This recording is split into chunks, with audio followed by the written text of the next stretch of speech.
Hello everyone, this is Small Business Chat. Welcome this, well, grey morning. And joining us, thank you very much. We have a guest here today. We also have Karen, who is always at the helm.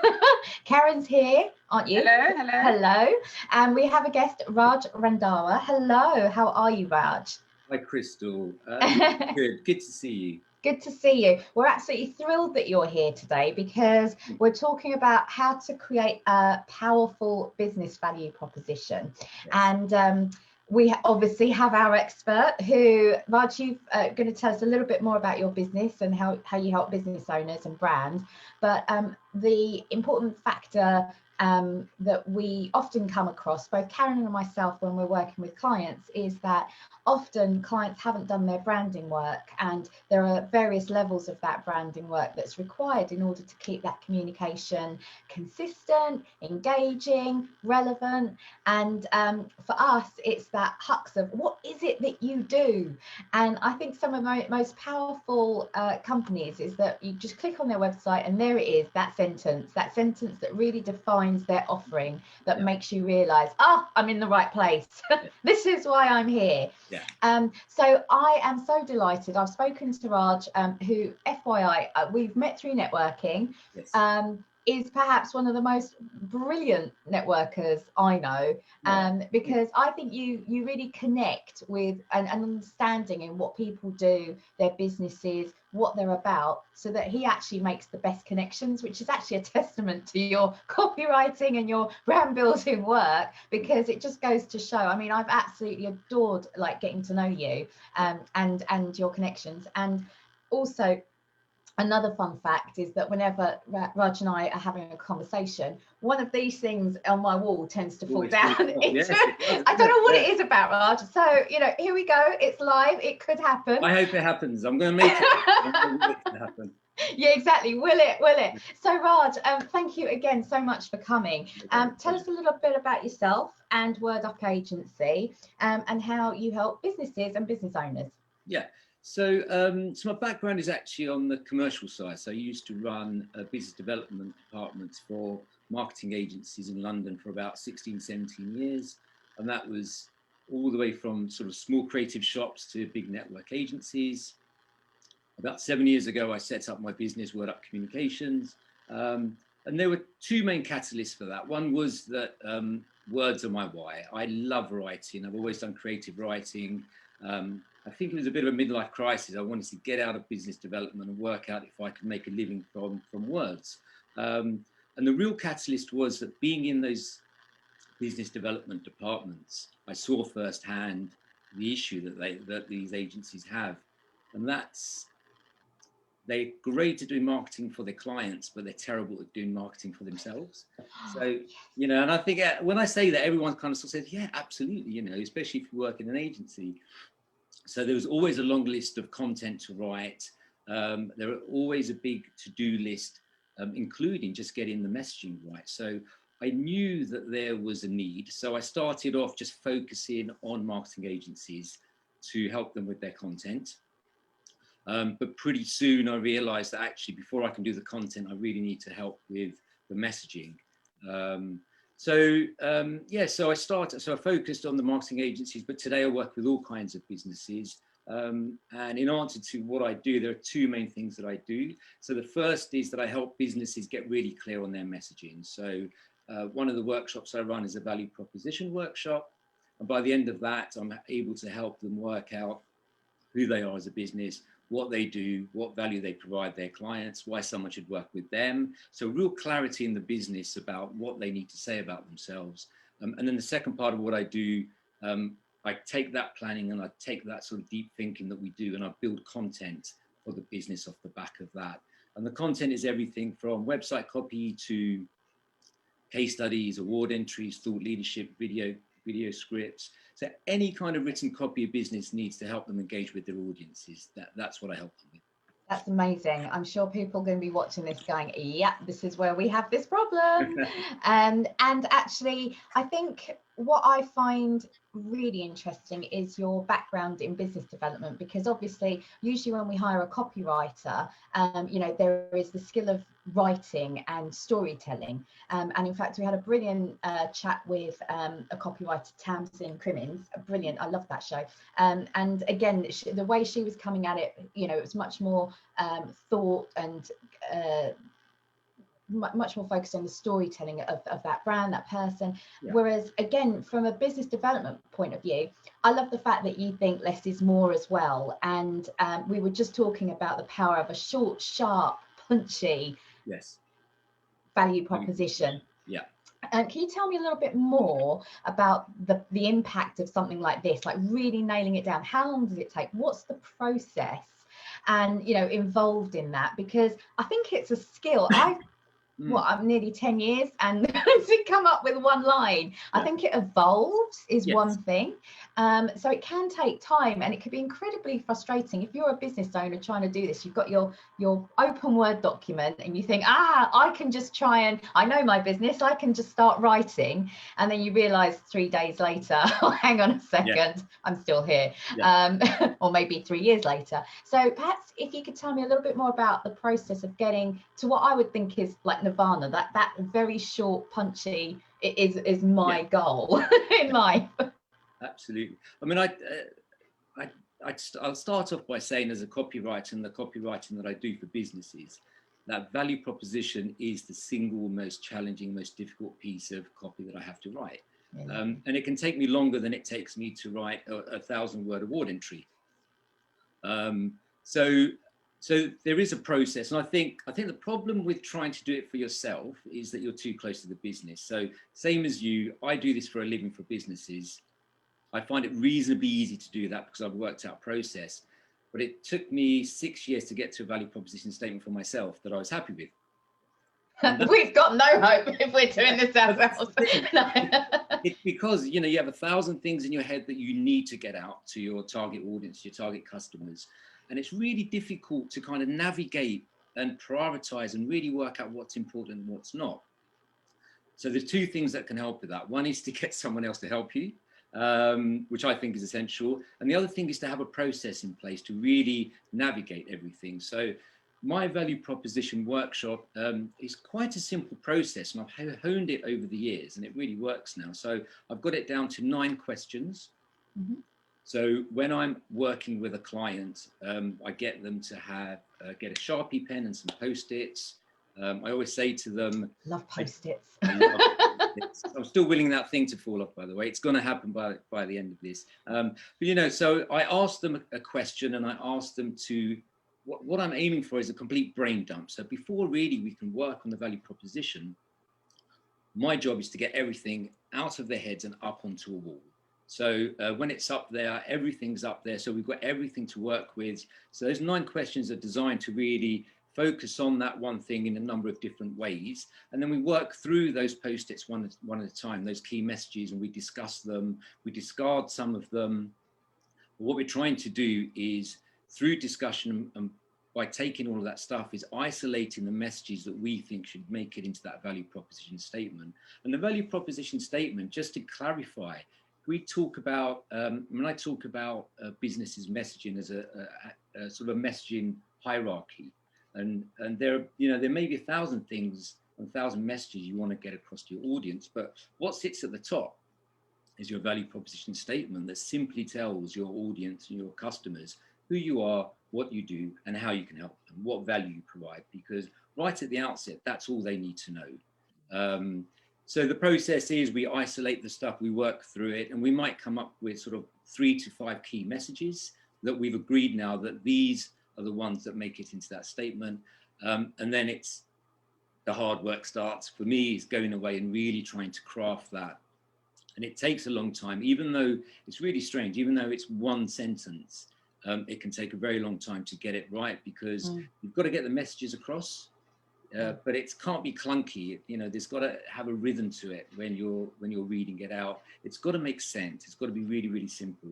The one thing you can't have is ambiguity. So that statement has to be really simple and really simple to understand. And that's the process. And it's just going through that. You know, I've never worked on a business where I haven't been able to do that, because I've got the process in place now. And it's so, honestly, once you have that value proposition, when you're super clear in what you're providing that customer and how you can be of value, it really does infiltrate into the rest of your marketing comms, like everything, like you said, from the website to your content. And again, because I'm used to more long-worded forms of comms, so again, I'm writing features, I'm writing press releases, I've got room to expand. But ultimately, that one sentence, or even, you know, just a few lines to actually nail that down, it really provides such an impact to the person that's on the other side that's asking that question. What do you do? Okay, got you. Can I just add something, Crystal? And the other thing is, the other good thing about the workshop is we not only isolate the messages that go into value proposition statement, but what we've also done is we've brain dumped everything we want to talk to our customers about business. So all of that stuff is really valuable. So we work through that. I prioritize that. And the important thing with that is that becomes the foundation of all of the content for that business. So when it comes, so that's the planning before the copywriting. So no copywriting at that stage, but we know exactly how to deliver those messages. You know, this content hierarchy, value proposition first, and then with those messages, we sort of work out, well, what are the next most important messages that we need to deliver about our business, but also what are the next most important messages that our potential clients want to know about us? What are their challenges and pain points and needs and wants? Because effective B2B communication and copy is about talking to your customers' problems. And when they recognize that problem, the thing that's been keeping them up at night and is on their to-do list or things they can't do, that's effective communication. So, you know, I can't stress enough, that initial planning is really important, to do that and get that right before you write anything at all. And I think that's the challenge for small business owners, because obviously you've worked with large named companies, brands, agencies, and you've helped them clarify their communication. But obviously as a small business owner, we're juggling so much as it is to take that time. So what sort of lessons or successes or mistakes can we take from your experience working with those bigger brands that can help smaller business owners, do you think, especially when it comes to like their copywriting and their content, you know, their marketing? I'd say the bigger businesses, I guess part of it is that they are a little bit more organized because they've got the budget and they've got the teams. But I still think small business owners can achieve the same thing by putting the right things in place. So I think with the bigger brands I've worked in, the things that they get right is that they, number one, they appreciate the value of getting their messaging right, getting the words right. There's no point, I mean, I always say this to my clients, you can have the best product or service in the world, but unless you're able to communicate that and get that message across clearly to your customers in a way that engages them and gets them interested, your business won't be as successful as it could be. You know, getting that message across is really important. So I think the larger businesses I've worked in, they understand that actually it's really important to do that. I think the other thing that they are generally better at, they understand the need for consistent, ongoing content marketing. So actually having a longer term plan. A lot of small agencies, small businesses I work with, they come with projects such as get our website copy done, get our case studies done, and then that's it. And actually it's good to do that, but what they should be doing is invest in a longer term annual editorial plan. And it doesn't have to be really expensive. It doesn't have to include lots and lots of content, but it's just drip feeding your customers content on a monthly basis. And that could be as simple as one blog post. If that's all the budget or the time you've got, that's absolutely fine. But that's the thing that makes a difference in content marketing, is consistency in your message and consistency in getting that message out there. And I think the bigger brands are very, very good at that. Well, they have the budget and the resource, and I can understand they can get the support. So, but it's very good. Even we can do it. We can pare it down, like you say, and just even if you're working into a content plan, you know, one core piece of content a week, break it down into social. It's actually it's more doable than you would imagine. I can do it for clients though. I say this, I do it for clients. When it comes to me, I'm still, just even this piece of content a week for me has been such a revelation, and I'm super proud that, like, Karen does too, but you know, again, just to make sure you've got that key piece of content to keep in line with your values. And you're right, we have to also value, you know, the values that we want to communicate about ourselves that are important to us. A brand personality has to come into that as well. I think that there is that element, so many elements that probably stays in our head whilst we're doing this work. It's very difficult to then step away and go, right, let's just take those elements and detach. It just stays in that mindset, doesn't it? Yeah, absolutely. And you know, I think the other thing about that consistent content is, if you do it right and you do the initial planning work and get really clear on your business message and what your customers' pain points are, then that doesn't only have to sit on your website and in your value proposition. That you then weave that into your content on a monthly basis. So your content, your blog post might be about something specific, a specific problem, but all of the key stuff that you've identified that you need to, that your customers need to know about you, you can weave that into the content. So in 52 blog posts, you're getting those messages out 52 times in a year, you know, at a very basic level. And there's no way that that's not going to improve your business. There's no, you know, it's going to help. It's going to draw people to you. People are going to remember you. So it's, you know, content marketing is a part of selling and marketing, of growing your business. But it's just kind of under the radar. It's just drip feeding. It's like drip feed advertise, just drip feeding your customers those messages on a regular basis, which is really important. And I would say, actually, two more questions. Actually, I'm looking at the time, going, "Oh my God, I could chat to you for like an hour." But one question that came up was, when is it? There's obviously the workshop that you offer, so that can help business owners define it and come away with that. But at what point should, as a business owner, really think about hiring someone like you? I mean, it makes sense from everything that you've just described. Just hire someone almost to guide you through that process. As much as I would love to say to people, hire someone like a brand strategist who can actually package that all up for you, there are some elements where you're like, right, if content's your thing and making sure that you're going to sell properly, when is it, do you think, when they're really struggling, do you think just draw a line, hire someone? So I think there are kind of two answers to this question. So one is as early as possible, because like I said earlier, if you've got a business, if you've got a product or a service, you have to be able to communicate that right from the outset to your target audience. So if you can do that yourself, fantastic. If you genuinely don't think it's great and it can be improved, get someone in early. The second answer is, some businesses, when a startup starts off, they start going down one direction, and it's only through the doing and actually building the business that things start to change. So actually, they've tested stuff's not quite working. Actually, they're moving into another direction.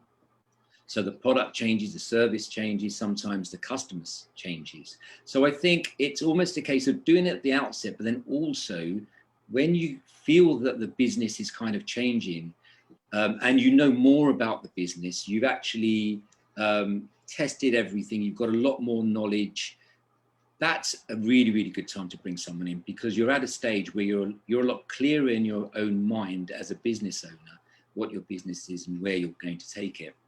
And that's a really good time to do it. So, you know, that can be a year in or a couple of years into the business. But at some stage when things start growing and actually things are a bit clearer, to bring someone in and really get that clarity in your own minds as a business, and also so you can get that clarity across to your customers, that would be a good time to do it. I would actually add to that, it's not so much a service that you're purchasing, it's an investment. Because you actually brought up a very good point just before the call. If you don't get your brand value proposition right and you're struggling with it, or it's a little bit shaky, your entire marketing will be shaky. You're always going to be trying, testing without clear direction, because you're not in line with what you're offering. And I have seen it time and time again. In fact, that's actually one of my lessons from working with bigger brands and bigger companies, is that I've seen maybe a marketing director come in and completely change the direction of what that company is offering. And again, that then impacts everything from the website down to the marketing communications, the messaging there, the content, the style, the personality. And again, it's instead of working from the very core, which again, if you've done that brand work, that will evolve, but it won't really shift. There's no shiny object syndrome that happens. It is literally, this is the core of me. Now it's like, you know, I have a very essence of me, but I can change maybe the clothes that I'm wearing, but ultimately it's still very much my style. It's how I'm adapting to that style. And like you say, I think it's so much more an investment rather than a service, that once you've paid for it. Yeah, I mean, it's really, I mean, that is a very good point. It's good you brought it up. Because not doing it right becomes a risk, and that risk is that if your messaging and the clarity isn't there, your marketing comes from that. So the marketing messages, the format and the distribution of your message comes from this initial piece of work, which is the messaging and the clarity. So if that's not right, you can spend quite a lot of money on that marketing, and then it's wasted because you're not doing it in the right way. You're not connecting in the right way. You're not connecting to the right customers that are right for your business. So there are things that, and I will say this because it's what I do, but I genuinely, passionately believe it. I think getting that initial piece of work done for a business and getting real clarity and understanding before you start thinking about marketing and then pushing that message out is really important for the success of any business. And final question, obviously I can see the absolute value in working with someone like you to get that messaging out. So before people would perhaps work with you, they probably sign up to your workshop or they'll do a one-to-one session with you. What do they need to know about working with you, or how do they need to better prepare themselves? Yeah. Fantastic. You'll have the time of your life. I'm just thinking as well, evidently, like we can see, but I'm wondering, what is it that like, how can they best prepare working for you? Because I'm sure that you need elements from them that I'm sure I know that sometimes working with clients, you're almost pulling your hair going, how have you not thought about this before? So is there a set of questions they should ask themselves, or is that something that you will do when you start working with them? I pretty much do that. I think it's more important for business owners and clients to just be clear on what they need. And I think and sometimes it's difficult for them to answer that question because they don't know what they need. They kind of know there's an issue here and this isn't quite right. And I think as long as they kind of are willing to I think the main thing it comes out through conversation is kind of, asking questions, having a conversation, listening, and you can pick up on what has been done, what hasn't been done, where the real weak points are. And based on that, it's easier for me to sort of say, okay, this is how I would approach this. This is the best way to do this. And this is the process. I think if possible, if potential clients and business owners can pull together a brief that's clear, or at least be really clear in what they're trying to achieve, that can help. But I also know there are lots of clients that just don't know that, which is fine. I don't think that's a problem. I think we can always work through that and kind of work out where the weak points are and how we can move forward together. I think that's your special skill set though, because you're such a good listener, and I think you can perhaps intuitively realize where someone is going, but actually I totally believe it. Karen and I have often talked about it, the power of a good brief. So at least if you know where you want to go, or at least if you can almost help piece together that journey, you might not know how to get there, but absolutely, Raj, I think that actually to say, I need to get from here to here, like here I am, Yeah. here is where I need to go to, these are the challenges, and absolutely this is how I think I'm doing it. Yeah, it will evolve. Thank you so much for your time. I have absolutely loved it. That's the fastest 20 minutes of my life. That's gone that was great. Thank you so much. No, it has been absolutely brilliant to hear this. It's been terrific. And there are 2 ways of working. You've mentioned a brand workshop, so a brand messaging workshop. Is that right? Have I said that correctly? So are you talking about the value proposition workshop? Yeah, and also you do a consultation, don't you? A 30-minute consultation. So for clients that kind of aren't quite sure, but are interested in finding out more, I'm always happy to have an initial kind of consultation where there's, you know, they can just come and say, well, this is where I am and this is what I want to do, or I'm having trouble with this. We can just have an initial chat. Whether people work with me off the back of that or not, I just like speaking to business owners and just trying to give them a bit of advice. So yeah, I'm happy for anybody to get in touch, and we can just have a nice chat about stuff.